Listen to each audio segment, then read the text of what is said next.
Hey guys, it's your homeboy, the one and only Great Dane, making another video on Brawl Stars, City Rampage, Insane Difficulty. So you're probably wondering why I'm doing this. So if you're not really up to trends on the maintenance updates for Brawl Stars, so if you did see the last video, you'll know that I talked specifically about how Bo's stun effect is really useful. So that's where the maintenance update comes in. So there are balance adjustments, and the first being normal difficulty is now easier. That's something you don't need a tutorial for. So slows and stuns are now less effective against the Mega Monster. So that's probably a bigger thing here. But the biggest one is that when the monster is now enraged, immune to slows, stuns, and pushbacks, which means they do nothing at that point.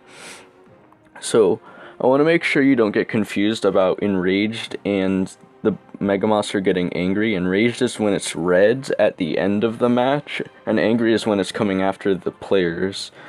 So this time I went through a matchup using B.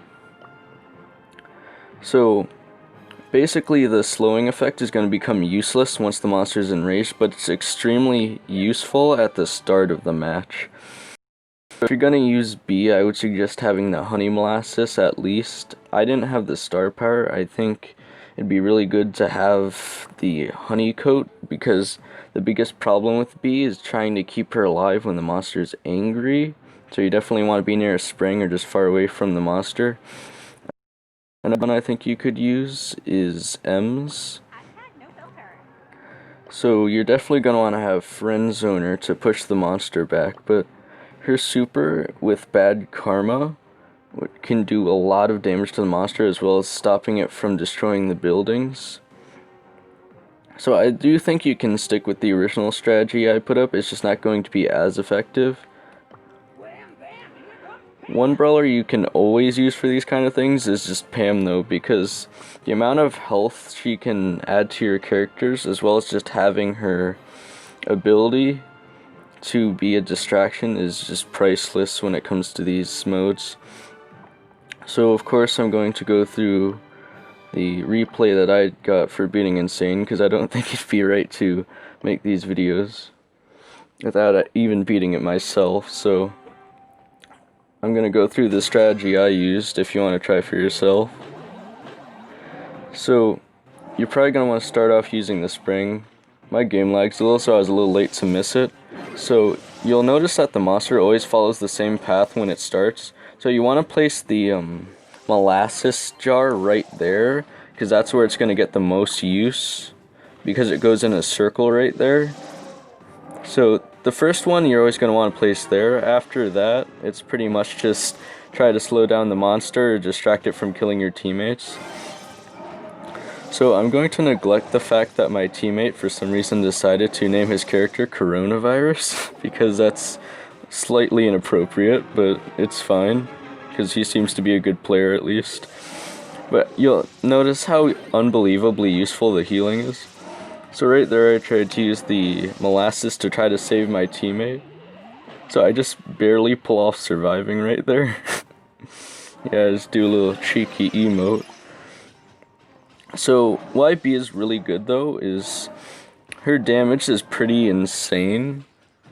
So you can deal like 5,000 damage every 2 seconds, because the Mega Monster's hitbox is bigger, so it's going to be really easy to hit those shots. Not to mention hitting all the shots on the other B super attack where it slows them down.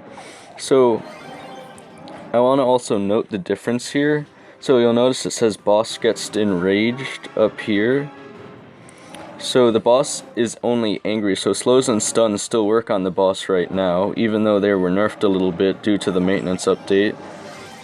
So once the boss gets enraged, you're not going to want to wait to use your super anymore till it gets angry to stop it from getting to. You're just going to want to spam it as much as possible, because I'm pretty sure once the boss is enraged, it just goes straight for the buildings.